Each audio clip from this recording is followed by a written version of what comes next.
जहां मुख्यमंत्री भजनलाल शर्मा के नेतृत्व में राजस्थान या हरियाणा राजस्थान वृक्षारोपण महाअभियान को एक जन आंदोलन का रूप दिया है। राज्य सरकार ने इस वर्ष 10 करोड़ पौधे लगाने का संकल्प लिया था।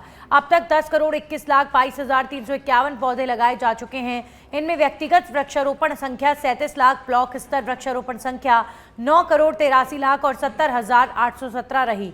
राज्य सरकार वृक्ष मित्र योजना भी चला रही है। 200 पौधे लगाने वाले को वृक्ष मित्र का दर्जा दिया जाएगा। अभियान की पारदर्शिता और सफलता सुनिश्चित करने के लिए हरियाणा राजस्थान मोबाइल ऐप भी तैयार किया गया है। इस ऐप के माध्यम से लगाए गए प्रत्येक पौधे की जियो टैगिंग की जा रही है ताकि उसकी सुरक्षा और संवर्धन पर सतत निगरानी रखी जा सके।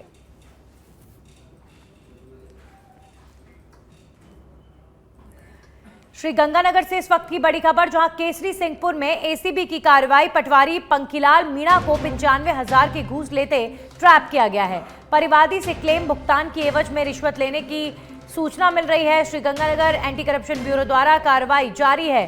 कुछ देर में एसीबी करेगी पूरे मामले का खुलासा। तो एंटी करप्शन ब्यूरो ने श्रीगंगानगर में कार्रवाई को अंजाम दिया है। पटवारी को रिश्वतखोरी के प्रकरण में गिरफ्तार किया गया है। 95,000 की रिश्वतखोरी कर रहा था पटवारी। श्रीगंगानगर एंटी करप्शन ब्यूरो द्वारा कार्रवाई। एसीबी पूरे मामले का खुलासा भी जल्द ही करेगी।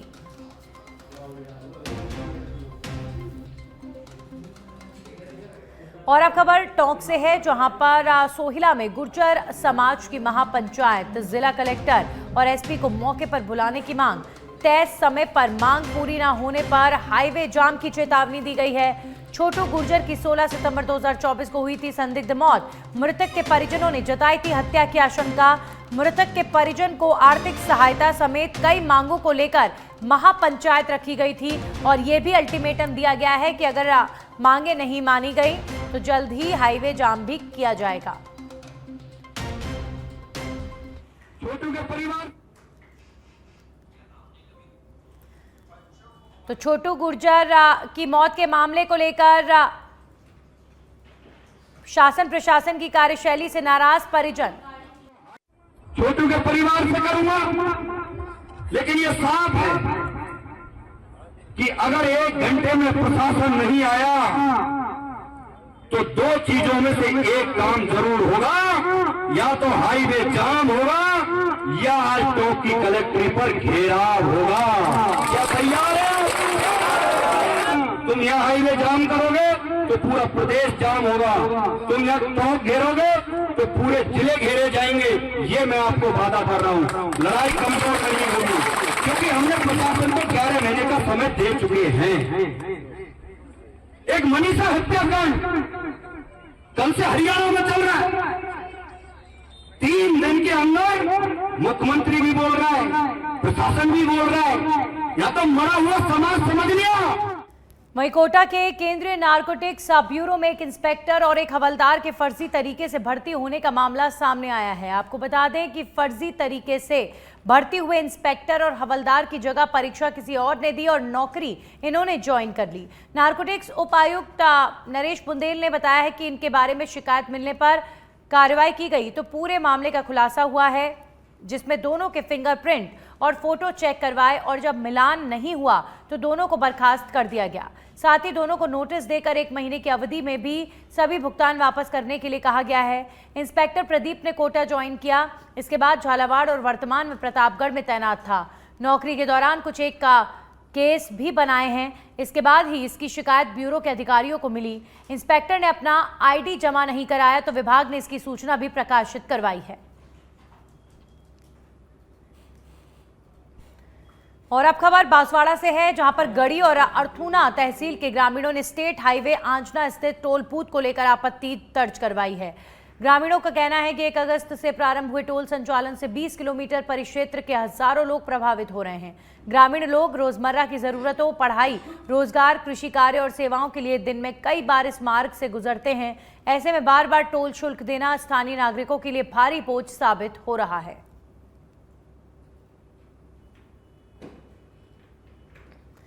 लेकर के आए हैं और क्या जनहित की समस्या है, कहां से आए हो?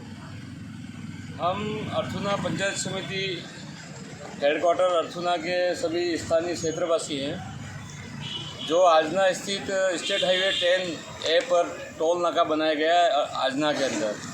तो हमारी स्थानीय प्रशासन से और राज्य सरकार से मांग है कि 20 किलोमीटर के स्थानीय क्षेत्रवासियों को टोल मुक्त किया जाए, क्योंकि हम उस सड़क का उपयोग 60 किलोमीटर नहीं कर रहे हैं। हम हमारे दैनिक कार्यों के उपयोग के लिए हम सड़क का उपयोग 10 से 15 किलोमीटर के लिए कर रहे हैं। दूसरी समस्या उस टोल नाके की जो दरें हैं। वहीं भीलवाड़ा में काछोला पुलिस ने अवैध मादक पदार्थ की तस्करी पर वार करते हुए अवैध रूप से तस्करी कर रहे 2 तस्करों को गिरफ्तार किया है। पुलिस ने लगभग 3.320 किलोग्राम अवैध डोडा चूरा और एक कार को भी जब्त किया है। मामले की जानकारी थाना प्रभारी श्रद्धा पचौरी ने दी है।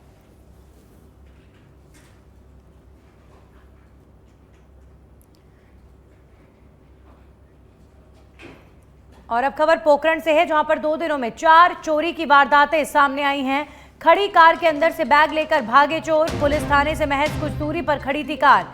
20,000 रुपए की नकदी समेत दस्तावेजों को भी पार किया गया। सीसीटीवी कैमरे में कैद हुई चोरी की पूरी वारदात। तो खड़ी कार के अंदर से बैग लेकर भागे चोर। 4 चोरी की घटनाएं बीते 2 दिनों में पोखरण में सामने आई हैं और चोरी की बढ़ती घटनाओं के बीच ये भी कहीं ना कहीं साबित हो रहा है कि पुलिस चोरी की वारदातों में जो शामिल लोग हैं उनके धरपकड़ को लेकर और पुलिस द्वारा कार्रवाई को लेकर चोरों में कोई खौफ नजर नहीं आ रहा।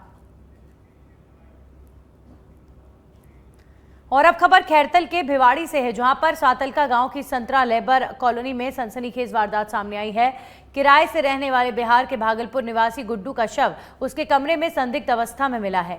वहीं चौंकाने वाली बात यह है कि कमरा बाहर से बंद था और पत्नी और पड़ोस में रहने वाला दूर का रिश्तेदार मौके से फरार है। एसपी प्रशांत किरण ने बताया कि मामला गला घोंटकर हत्या का लग रहा है। फिलहाल घटनास्थल से महत्वपूर्ण साक्ष्य जुटाने के लिए एफएसएल की टीम को मौके पर बुलाया गया है। वहीं पुलिस ने तुरंत कार्रवाई करते हुए मृतक की पत्नी और दूर के रिश्तेदार समेत 3 संदिग्धों को रातों रात हिरासत में ले लिया है।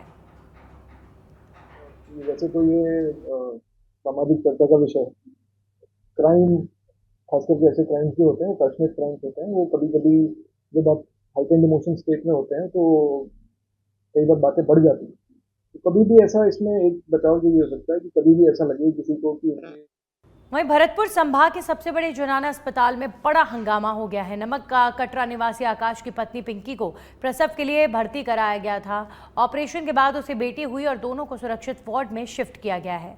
देर रात प्रसूता की अचानक तबियत बिगड़ने पर उसे आरबीएम अस्पताल के आईसीयू में ले जाया गया, जहां पर इलाज के दौरान उसकी मौत हो गई। इस घटना के बाद परिजनों ने अस्पताल परिसर में जमकर हंगामा किया और डॉक्टरों पर गंभीर लापरवाही और पैसों की मांग के आरोप लगाए हैं। स्थिति बिगड़ती देख जनाना अस्पताल पुलिस छावनी में तब्दील हो गया। फिलहाल शव मोर्चरी में रखा है और पुलिस पूरे मामले की जांच कर रही है। मेरी संज्ञान में ये चीज़ आई तो मैं तुरंत हॉस्पिटल आया और मैंने गायनी वाले डॉक्टरों जो टीम रात को थी उनसे सबसे बात किए तो उन्होंने बताया कि उसको अचानक तबीयत खराब हो गई थी, उसको दौरे पड़ रहे थे और दौरे का इंजेक्शन लगाया था, जो कोई भी ऐसा इंजेक्शन नहीं था जो नुकसान करे। और उसके बाद उसकी कंडीशन क्रिटिकल होती गई तो डॉक्टरों ने बताया है कि मैंने जो जानकारी में आया है कि उसको आरबीएम आईसीयू में शिफ्ट किया था। भर्ती कराई थी। किसको लेके आए थे? मैं और मेरी वाइफ आई थी। क्या नाम था वाइफ का? अच्छा, क्या क्यों भर्ती कराया था? डिलीवरी के लिए। फिर क्या हुआ? फिर डिलीवरी खूब बढ़िया हो गई ऑपरेशन से। हाँ। उसके बाद हमें बाढ़ में भेज दिया है। हाँ। बाढ़ में भेजने के बाद इन्होंने 12 बजे तक तो खूब बढ़िया रही है, वो बढ़िया दूध पिलाया बच्चे को, वो बढ़िया गोली दवाई खाई आराम से। उसके बाद इन्होंने क्या कौन सा इंजेक्शन लगाया, फिर 12:30 पौने 1 बजे के बाद तबीयत बहुत ज़्यादा बिगड़ गई है, घबरा भी लगी है। 1:30 बजे से मौत हो गई है। अभी तुम लोगों ने क्या मांग रखी है, क्या है तुम्हारा? हमारी 3 बच्ची हैं छोटी छोटी, 2 बल्ला में लापरवाही है यहाँ पे लापरवाही है बिल्कुल। रिश्वत मांगते हैं, यहाँ पे पैसे मांगते हैं। शाम को पैसे मांगे गए थे मेरे से। कितने? 2000 रुपए। किसने मांगे? 2000। वहीं हरनौत के आसपास के किसानों ने फसल बीमा की राशि उचित रूप से दिलवाने की मांग को लेकर उपखंड अधिकारी योगेंद्र सिंह देवल को ज्ञापन सौंपा है। किसानों ने बताया कि बीते सीजन में क्षेत्र के सभी किसानों की फसलें खराब हुई थी, लेकिन बीमा कंपनी ने लाभ केवल कुछ चुनिंदा लोगों को ही दिया है। अधिकांश पात्र किसानों को बीमा राशि से वंचित रखा गया है। यदि शीघ्र ही सभी पात्र किसानों को बीमा राशि का भुगतान नहीं किया गया तो किसान आंदोलन का रास्ता अपनाने को मजबूर होंगे। अधिकारी हरनौत को कोटड़ी पंचायत के सभी किसान बंधु और पूरे एरिया से एक दोनों किसान हैं।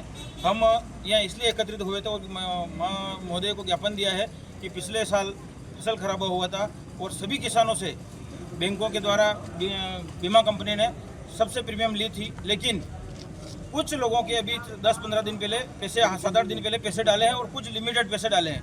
तो हम ये निवेदन करना चाहते हैं सरकार से और बीमा कंपनी के प्रतिनिधि से कि सभी किसानों को जिससे भी प्रीमियम काटी है आपने पिछले 3 सालों उन सबको क्लेम मिलना चाहिए, क्योंकि प्रकृति का नुकसान सबके हुआ था, कुछ सिलेक्टेड लोगों के नहीं हुआ था। तो आपका वहीं श्रीगंगानगर जिले के बींज बायला क्षेत्र से एक बड़ी खबर सामने आई है, जहां पर पंजाब एंड सिंध बैंक के तहत एक किसान की नहरी जमीन की ऑनलाइन नीलामी के विरोध में किसान परिवार और सैकड़ों ग्रामीणों ने बैंक शाखा के बाहर धरना शुरू कर दिया है।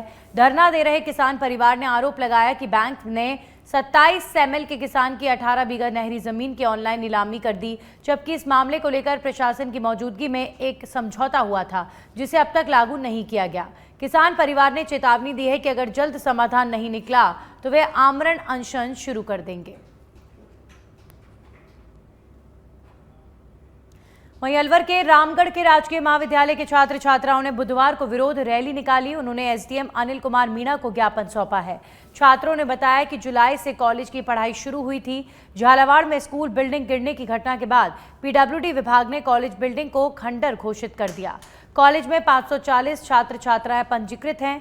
3 महीने से छात्र कॉलेज आते हैं और बिना पढ़ाई के लौट जाते हैं। छात्रों ने चेतावनी दी है कि अगर जल्द समाधान नहीं हुआ तो वे आंदोलन करेंगे। हमारी कॉलेज को एडमिशन हुए 2 महीने हो गए, बच्चे किराया लगाकर दूर दूर से आ जाते हैं। यहाँ आके पता लगता है कि क्लासें नहीं लग रही, किसी क्लास नहीं लगने के कारण सेमेस्टर हुआ जिनमें 70% बच्चे हमारे बैक लग गई। मेरी कॉलेज में प्रशासन है, मात्र 2 स्टाफ हैं, कुछ पानी की व्यवस्था नहीं है, बिल्डिंग बिल्कुल क्षतिग्रस्त है, गिरने की कगार पे, तो इसलिए पढ़ाई नहीं चल रही। उसमें ज्ञापन दिया है एसडीएम साहब। क्या आश्वासन दिया है? क्या आश्वासन याद है? 2-3 दिन हमारे कॉलेज और कॉलेज की स्थिति बिल्कुल जर्जर है, गिरने की हालत है। एसडीएम साहब ने ज्ञापन सौंपा, कॉलेज प्रशासन को ज्ञापन सौंपा। उन्होंने आश्वासन दिया है कि 2 से 4 दिन में या तो कॉलेज एक्चुअली जो राजकीय विद्यालय है, सरकारी महाविद्यालय है, उसकी बिल्डिंग क्षतिग्रस्त डिक्लेयर की हुई है पीडब्ल्यूडी ने पहले से, और अभी ऊपर से जो निर्देश आए हैं कि क्षतिग्रस्त बिल्डिंग में किसी को बैठाना नहीं है, तो हमने बिल्डिंग को सील कर रखा है। तो उस सेंस में वैकल्पिक व्यवस्था देखने में टाइम लग रहा है थोड़ा सा, तो बच्चों की पढ़ाई प्रभावित हो रही है। तो उस संदर्भ में हम अल्पसंख्यक डिपार्टमेंट का एक यहाँ पे आगे बढ़ेंगे और बात करेंगे बांसवाड़ा के आनंदपुरी थाना पुलिस ने महिला से लूट की वारदात का खुलासा करते हुए आरोपी को गिरफ्तार कर लिया है। थाना क्षेत्र के बागीदोरा नाहरगढ़ इलाके में महिला के नाक से सोने का कांटा लूटने की घटना हुई थी। पुलिस ने आरोपी के कब्जे से लूटा हुआ सोने का कांटा भी बरामद कर लिया। पुलिस की इस कार्रवाई से क्षेत्र में राहत का माहौल है।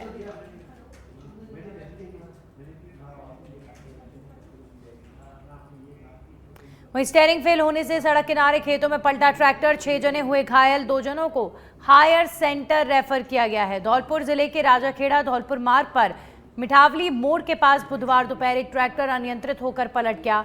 इस घटना में ट्रैक्टर चालक समेत 6 लोग घायल हो गए हैं, जिनमें से 2 लोगों को प्राथमिक उपचार के बाद इलाज के लिए हायर सेंटर रेफर कर दिया गया है। ट्रैक्टर पलटने का कारण स्टीयरिंग फेल होना बताया जा रहा है।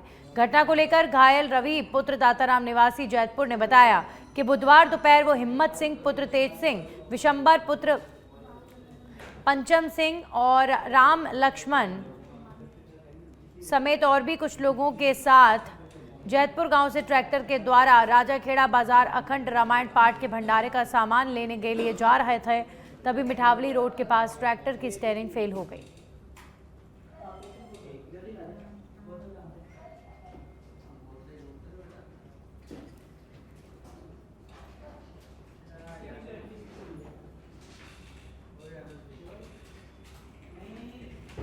वहीं धौलपुर में जलभराव से का पक्का मकान भरभरा कर ढह गया।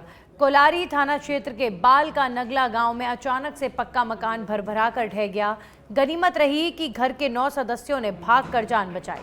परिवार के मुखिया रूप सिंह ने बताया कि गांव में चारों तरफ जलभराव के हालात बन गए हैं। गांव की समूची आबादी चारों तरफ से पानी की चपेट में है। जलभराव से खरीफ की सारी फसलें बर्बाद हो रही हैं। पीड़ित परिवार प्रशासन से नुकसान की भरपाई की मांग कर रहा है। तो धौलपुर में जलभराव से पक्का मकान भरभरा कर ढह गया।